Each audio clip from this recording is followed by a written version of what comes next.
Ezra അദ്ധ്യായം 8. ദൈവമേ, നിന്റെ വേദപ്രമാണത്തിൽ അടങ്ങിയിരിക്കുന്ന അത്ഭുത കാര്യങ്ങളെ കാണുവാൻ എൻ്റെ ഉൾക്കണ്ണുകളെ പ്രകാശിപ്പിക്കണമേ. ആമീൻ.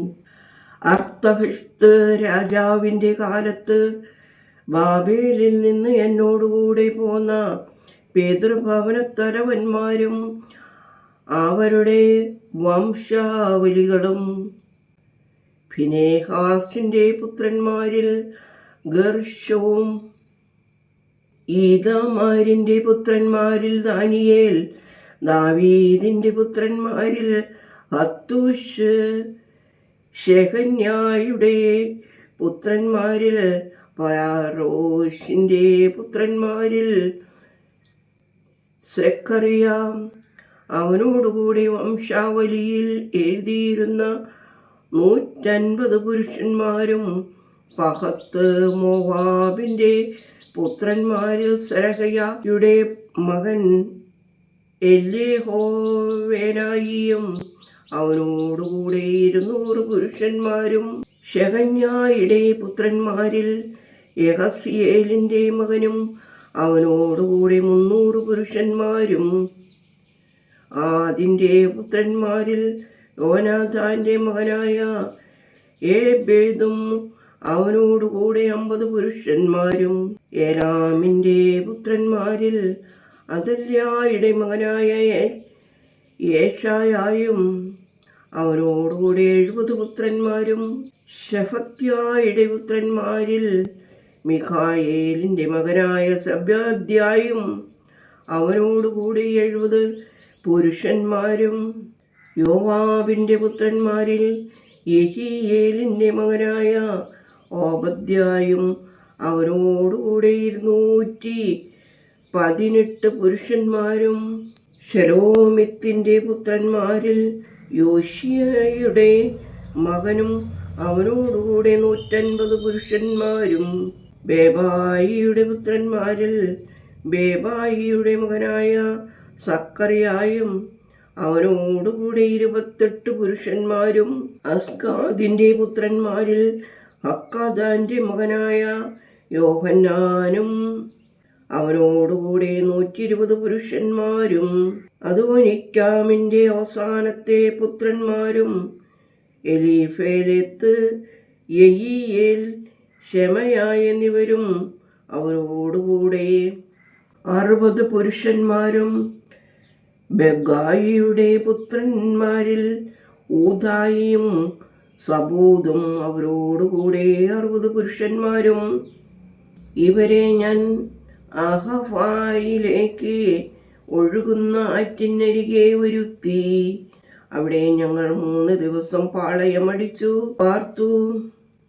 ഞാൻ ജനത്തെയും പുരോഹിതന്മാരെയും പരിശോധിച്ചു നോക്കിയപ്പോൾ ലേവ്യരിൽ ആരെയും അവിടെ കണ്ടില്ല. ആകയാൽ ഞാൻ എലിയേസർ, അദീയേൽ, ശെമയ, എൽനാഥാൻ, യാരിബ്, എൽനാഥാൻ, നാഥാൻ, സക്കറിയ, മെഷുല്ലാം എന്നീ തലവന്മാരെയും യോയാരീബ്, എൽനാഥാൻ എന്ന തലവന്മാരെയും വിളിപ്പിച്ചു. കാസിഫ്യ എന്ന സ്ഥലത്തെ പ്രധാനിയായ ഇദ്ദോയുടെ അടുക്കലയച്ചു. നമ്മുടെ ദൈവത്തിൻ്റെ ആലയത്തിന് ശുശ്രൂഷകന്മാരെ ഞങ്ങളുടെ അടുക്കൽ കൊണ്ടുവരേണ്ടതിന് അവർ കാസിഫയിലെ ഇത്യോയോടും അവൻ്റെ സഹോദരന്മാരായ ദൈവാലയദാസന്മാരോടും പറയേണ്ടവ അവർക്ക് പറഞ്ഞു കൊടുത്തു. ഞങ്ങളുടെ ദൈവത്തിൻ്റെ കൈ ഞങ്ങൾക്ക് അനുകൂലമായിരുന്നതിനാൽ അവർ ഇസ്രായേലിൻ്റെ മകനായ ലേവിയുടെ മകനായ മഹ്ലിയുടെ പുത്രന്മാരിൽ വിവേകമുള്ള ഒരു പുരുഷൻ ശേരബ്യ, അവൻ്റെ പുത്രന്മാർ, സഹോദരന്മാർ ഇങ്ങനെ 12 പേരെയും മെരാരി പുത്രന്മാരിൽ ഹഷബ്യ, അവനോടുകൂടെ യേശയ, അവൻ്റെ പുത്രന്മാർ, സഹോദരന്മാർ ഇങ്ങനെ 20 പേരെയും ദാവീദും പ്രഭുക്കന്മാരും ലേവ്യർക്ക് ശുശ്രൂഷകരായി കൊടുത്ത ദേവാലയദാസന്മാരിൽ 220 പേരെയും ഞങ്ങളുടെ അടുക്കൽ കൂട്ടിക്കൊണ്ടുവന്നു. അവരുടെ പേരെല്ലാം കുറിച്ചു വെച്ചു. അനന്തരം ഞങ്ങൾ ഞങ്ങളുടെ ദൈവത്തിൻ്റെ സന്നിധിയിൽ ഞങ്ങളെ തന്നെ താഴ്ത്തേണ്ടതിനും ഞങ്ങൾക്കും ഞങ്ങളുടെ കുഞ്ഞു കുട്ടികൾക്കും ഞങ്ങളുടെ സകല സമ്പത്തിനും വേണ്ടി ശുഭയാത്ര അവനോട് യാചിക്കേണ്ടതിനും ഞാൻ അവിടെ അഹവ ആറ്റിൻ്റെ തീരത്ത് വെച്ച് ഒരു ഉപവാസം പ്രസിദ്ധപ്പെടുത്തി. ഞങ്ങളുടെ ദൈവത്തിൻ്റെ കൈ അവനെ അന്വേഷിക്കുന്ന ഏവർക്കും അനുകൂലമായും അവനെ ഉപേക്ഷിക്കുന്ന ഏവർക്കും പ്രതികൂലമായും ഇരിക്കുന്നു എന്ന് ഞങ്ങൾ രാജാവിനോട് പറഞ്ഞിരുന്നതിനാൽ വഴിയിൽ ശത്രുവിൻ്റെ നേരെ ഞങ്ങൾക്ക് സഹായമായി പടയാളികളെയും കുതിരപ്പടയെയും രാജാവിനോട് ചോദിപ്പാൻ ഞാൻ ലജ്ജിച്ചിരുന്നു. അങ്ങനെ ഞങ്ങൾ ഉപവസിച്ചു ഞങ്ങളുടെ ദൈവത്തോട് പ്രാർത്ഥിച്ചു. അവൻ ഞങ്ങളുടെ പ്രാർത്ഥന കേട്ടു.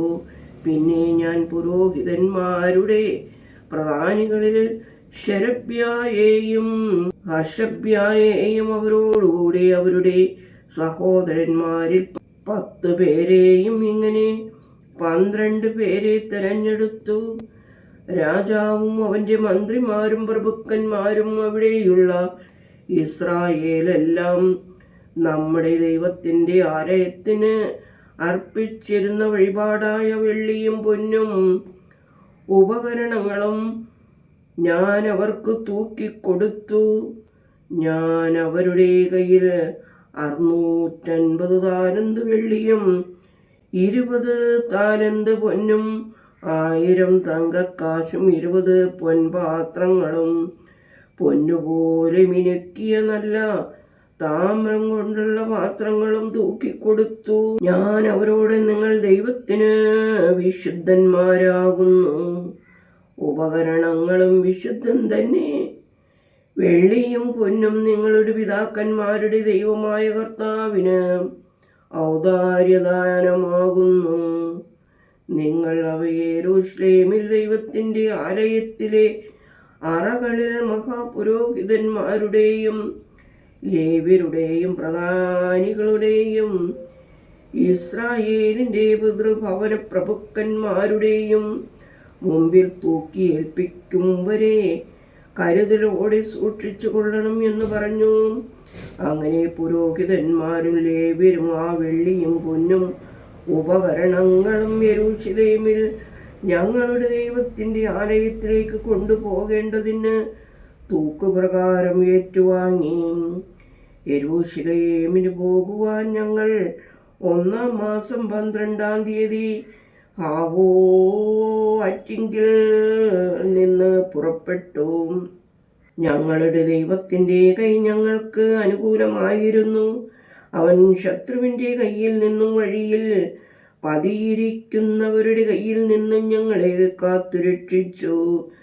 ഞങ്ങൾ യെരൂശലേമിലെത്തി അവിടെ 3 ദിവസം പാർത്തു. 4-ാം ദിവസം ഞങ്ങൾ ആ വെള്ളിയും പൊന്നും ഉപകരണങ്ങളും നമ്മുടെ ദൈവത്തിൻ്റെ ആലയങ്ങൾ ഊറിയാ പുരോഹിതൻ്റെ മകനായ മേരോമോത്തിൻ്റെ കയ്യിൽ തൂക്കിക്കൊടുത്തു. അവനോടുകൂടെ ഫിനെഹാസിൻ്റെ മകനായ എലിയാസാരും അവരോടുകൂടി യോശുവയുടെ മകനായ യോസാബാദ്, ബിന്നുവിയുടെ മകനായ നോവദ്യാവ് എന്നീ ലേവ്യരും ഉണ്ടായിരുന്നു. എല്ലാം എണ്ണപ്രകാരവും തൂക്കുപ്രകാരവും കൊടുത്തു.